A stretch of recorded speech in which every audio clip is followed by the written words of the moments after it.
HG Roasts. Number 3.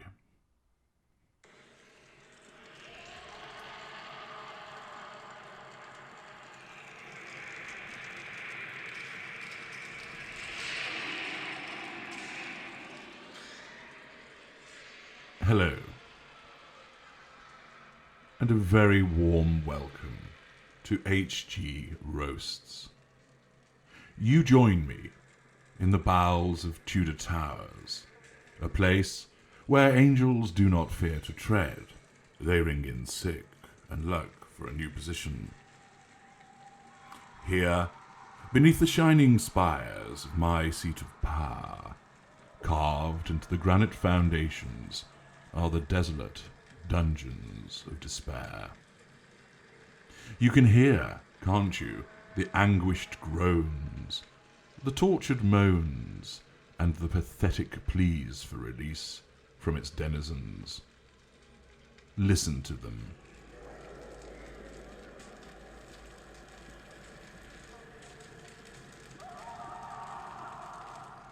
Such weak, odious, and loathsome degenerates.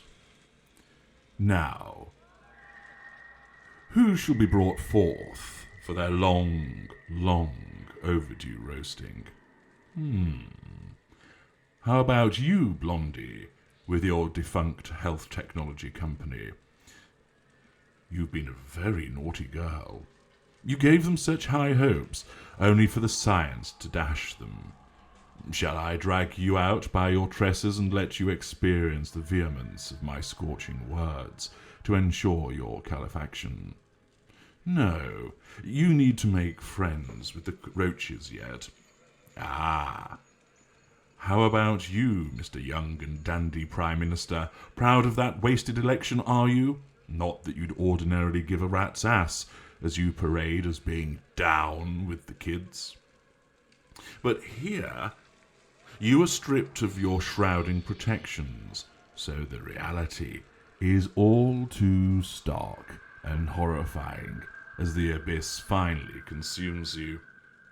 No, you need to be kept waiting, watching the maple syrup level rise as its sweet stickiness threatens to engulf your own unctuous slime.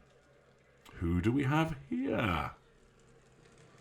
I'd almost forgotten about you, you self-absorbed liar and architect of the inadvertent fragmentation of the Union. Quite some time since I've seen your rubbery face and that flapping mouth of yours. You never fucking shut up, do you? You got what you wanted, mind you. Still, looking around, it's turning into quite a shitstorm, isn't it? And still, you try and remain relevant. Not that too many people want to listen to your rampant propaganda these days. You even got schooled by the Irish lady, didn't you? Oh, yes, your face was an absolute picture, and how the minions and I chortled as we watched your clown performance in pin-sharp crikey vision on the gargantuan screen in Operations HQ. No, you need to fester for a long time. However, Minion 702, gag him. His incoherent ramblings offend my ears. Who shall it be for the roasting today? Strutting peacock that is the tattooed footballer who falls over whenever there's a breeze? No. Slap-headed merchant of monopolization, busy with his space stick measuring contest? No. Gossip monger extraordinaire with your Lego face? No. Ah, here he is. Oh, long have I anticipated roasting you, you obnoxious, self-absorbed buffoon, who is one of the funniest individuals on the planet, who has somehow duped his way to fame and fortune. How have you managed to remain so porcine, despite being held in this desperate place on minimal gruel? Ah, yes, I recall now. Yours is the only cell with no cockroaches or rats in it, because you and your unbridled appetite has meant that you eat them all up, you avaricious lump of talent-free excrement. Minions, open the gate. Bring forth Tubby. Remove Lardy. Drag out the chubster. Let's roll roly-poly, gut bucket, through to the chamber of conflagrations. Fire up the furnace. Spray the kerosene. Stoke the coals. Ensure the instruments of absolute correction are glowing with the white heat of robust retribution. It is roasting time. Our third roastie, ladies and gentlemen, is he with the smug, self-satisfied face that I seriously want to punch into a mash of pulped flesh and bone. He is an English actor, comedian, singer, writer, producer, and television host. It's a wonder that the special relationship between the United States and the United Kingdom is actually still alive and well, indeed breathing at all, after this complete clown was exported. That this fucktwaddle of a human being was sent to the United States. I'd apologise to all of you in the United States, but you know I didn't mean it. You lump of uselessness, piggybacked the talent of Ruth Jones, exhibiting your usual character trait acquisition, as you somehow obtained a BAFTA Television Award for Best Comedy Performance, for you playing yourself as always as the completely laugh-free Smithy in Gavin and Stacey. Well, do you see Minion 262 over there? Yes, he's the one applying the blowtorch to your BAFTA. Well, that's going to be rammed right up where the sun doesn't shine. Let's see if the noises you make then will be acceptable for that asinine fluff of brain-dead rebarbative dross that is carpool karaoke. No doubt, blessed viewers, you will have deduced that this sobbing, blubbery, pathetic mess strapped to the grill of flaming judgment is none other than James Kimberly Corden. James Corden, OBE. Can you fucking believe it? That this individual, this talent-free zone, this chubby mess of a human being, riddled with rampant insecurities, has acquired an OBE. As you know, or you ought to know, that the OBE stands for Other Buggers Efforts. This is a man who has taken the concept of making such a little go a very long way to absolute new heights. This is an individual that is completely synonymous with the word cunt. He is desperate and entitled. He seeks attention like the whore that he is. And he oozes sycophantic ass-lickery out of every sweat pore, replete with barrel upon barrel of swollen-headed self-conceit. Of course, he's long been rumbled by the British.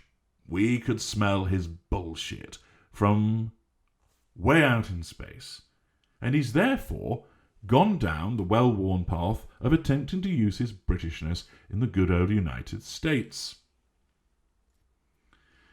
Those of you in the States might think that he's just a really likeable fat guy. No. This roast, if you didn't realise it already, will leave you in no doubt that he is a colossally obsequious jackass whose talent is inversely proportional to the size of his massive, rampant, narcissist ego. He is, quite simply, a disgusting individual who thinks he's funnier than anybody else. He isn't funny. He's never been funny. Your whole shtick, Corden, is talking in that piggy, whining, high-pitched voice and laughing obnoxiously. And the thing is, you've appeared bloody everywhere, because as a consequence of your ability to surround yourself with funnier people through the years. They've somehow carried you. And now, how they must be weeping into their bran flakes as they think about the fact that you have somehow scored fame and fortune on a quite staggering scale, all the while being surrounded by that insufferable air of smugness that you have. You are nothing more than a giant arsehole. Indeed, looking at your blubbery rear, you undoubtedly have a giant arsehole. And oh, how satisfying it would be if you were to somehow implode and be sucked into it and disappear. Regrettably, that doesn't appear to be something that's going to happen anytime soon. There is so much to roast you with, you disgusting individual. So much to portray with regard to your contradictory, hypocritical, entitled, unaccountable behaviours, where you've got up the nose of every sane human being within a 10-mile radius. I could roast you for years, and believe me, I wouldn't tire of it, not in the slightest. The exquisite fuel-filled power that I would experience as a consequence of your whimpering and whining, the wailing and screaming as I flayed you, slowly drawing the skin from you with these pincers here, as at the same time I bring my blowtorch of accountability to bear upon those tiddly little knackers of yours. I could roast you for a year, just talking about the fact that you're a complete fat wap. However, that in a way is just too easy. It's just too easy to focus upon the fact that you lack the accountability, notwithstanding the fact that you have millions in the bank, and therefore would be able to afford the best nutritionists, the best personal trainers, and that you are in a prominent position whereby you would think that you would want to look good. But no, your arrogance is such that you don't need to think about looking good because you already think that you're Mr. Cuddly, Lovely Wonderpants. That everybody adores you, when actually, when you enter the room, they want to leave. And they roll their eyes and they laugh in their sleeve at you. Not that you notice, because you are utterly unaware of the fact that the majority of people that meet you cannot stand you, and are just waiting to drive a rusty meat hook into your malformed cranium and leave you twitching on the floor, the last spasms of your pathetic life leaking from you. I could go on and on about your appearance, but almost it's too easy. There's far more about you that should be roasted, Corden. Far more about you with regard to the way that you behave, the way that you see yourself, the way that you behave to other people. And so, as this roast continues, I'm going to start bringing out all of the behaviours that you have engaged in, which demonstrate why you are so worthy of being roasted. And roasted again. I am going to roast you into little fragments of ash, and then I'm going to roast the ash thereafter. And then when the ash has fallen through the grill, I'm still going to keep roasting the molecules that might just be hanging around, that perhaps those little globules of your fatty residue that continue to hover on the grill. Join me, viewers, as we move to part 2 of the roasting of James Corden.